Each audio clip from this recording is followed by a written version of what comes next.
students, dear guests, welcome at the Warsaw School of Economics for those who are not students or the employees. We have a unique pleasure of hosting Lord Green, who is British Minister of State of Trade for Trade and Investment. Our meeting, our debate will be chaired by Mr. Ryszard Petru, who will be also adding his remarks after Lord Green's speech, as well as Professor Marzena Beresa of the Warsaw School of Economics, who will be also replying to Lord Green's comments. Lord Green, the floor is yours.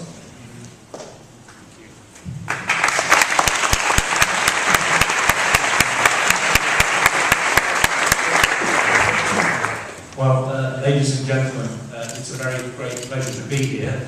My apologies for talking in English. I hope you all bear with me.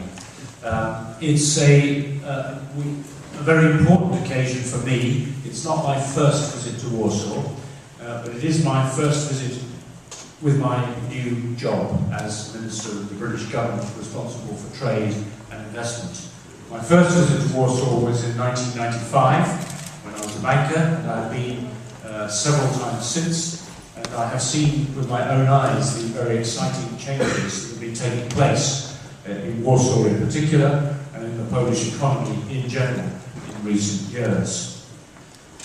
It goes without saying that we live in some challenging times for the Eurozone, challenging times for the European Union, challenging times in individual economies, and all of this takes place against the background of some very fundamental changes which are taking place in the world at large. The main fact of the 21st century, the first part of the 21st century, is the shift of the centre of gravity from west to east in the world's economic balance, from west to east and from north to south. The rise of Asia, China, India, those two big countries get a lot of the headlines, but of course they're not the only two countries that are transforming themselves so rapidly. Countries like Indonesia, Vietnam, Bangladesh is transforming the way the world economy works. It is changing the balance of political power because it's changing the balance of economic power. It has consequences not only in Asia itself, but for everywhere else in the world. And it certainly has consequences in Europe. I want to talk a little bit about that shift in the balance of power first, and then to talk about some of the issues in the Eurozone and the European Union, and then finally to talk about what I think is the only way forward for European countries in the 21st century as we rebalance ourselves following the financial and economic crisis that hit the world from the year 2008 onwards. So let me begin with the shift of the centre of gravity of the world from west to east. Through all of the period, really, since the Second World War, the world's economy was dominated by a small number of relatively wealthy countries, many of them in Europe, of course, but including Japan, Canada, Australia, New Zealand, and dominated by the United States. Those countries absorbed most of the world's resources, created most of the world's wealth, and enjoyed the best standards of living. That is what is now changing. It's not that those countries are losing wealth or becoming poorer, that is of course not the case, but it is true now that a large group of countries to the east of here, particularly in Asia, led by the Asians in so many ways, are reclaiming their place on the world stage. They've become known as the emerging markets. In a way, is that right? In a way, that's a wrong description of them, because what they're doing more accurately is re-emerging.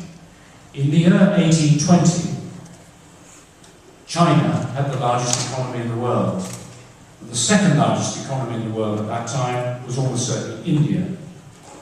In other words, the pattern that we're now seeing with China and India growing rapidly, and by most forecasts, China will be the largest economy in the world in about another 20 years' time.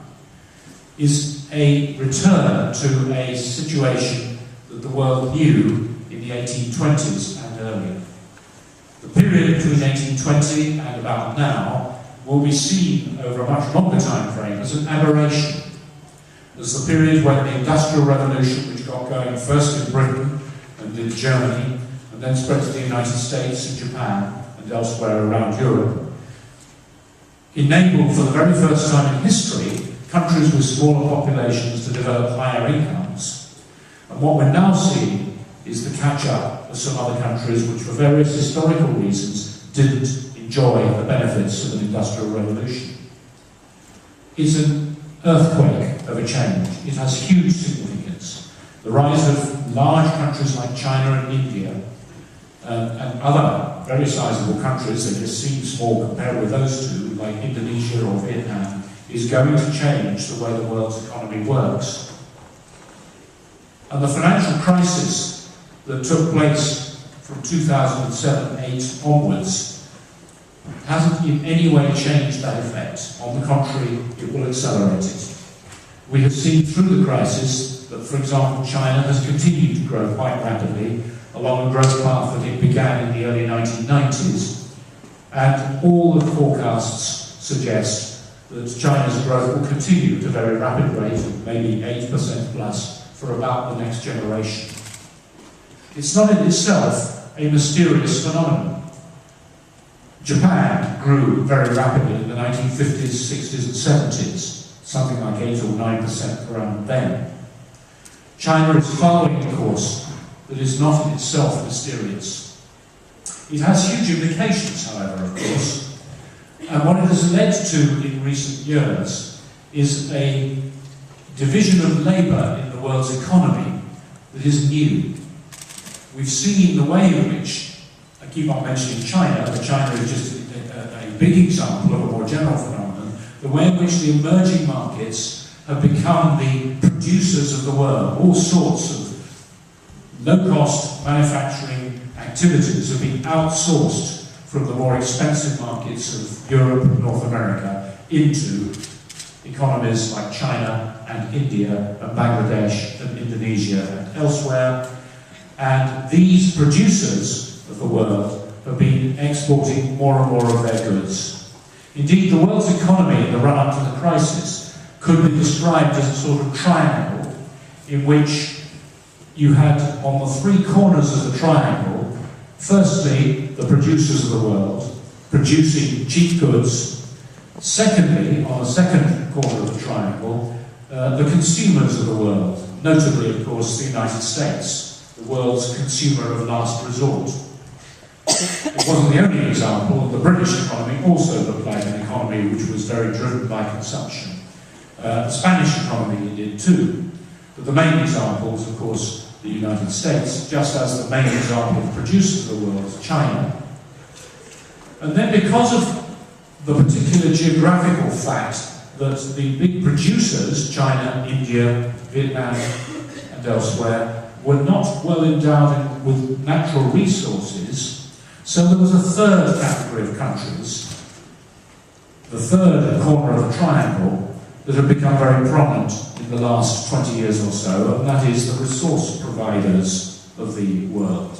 Notably, of course, Middle Eastern countries exporting hydrocarbons to countries such as China and India in order to feed their production machines.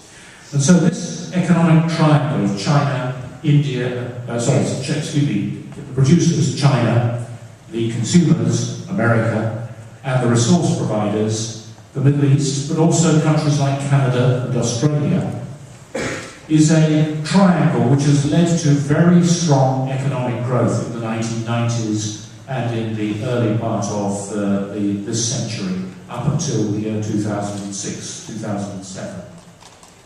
And it all seemed to be going very well. It seemed as if this was a perpetual motion machine that would guarantee strong growth at the world level, rapidly rising incomes in the emerging markets, and continued growth of incomes in the developed countries as well.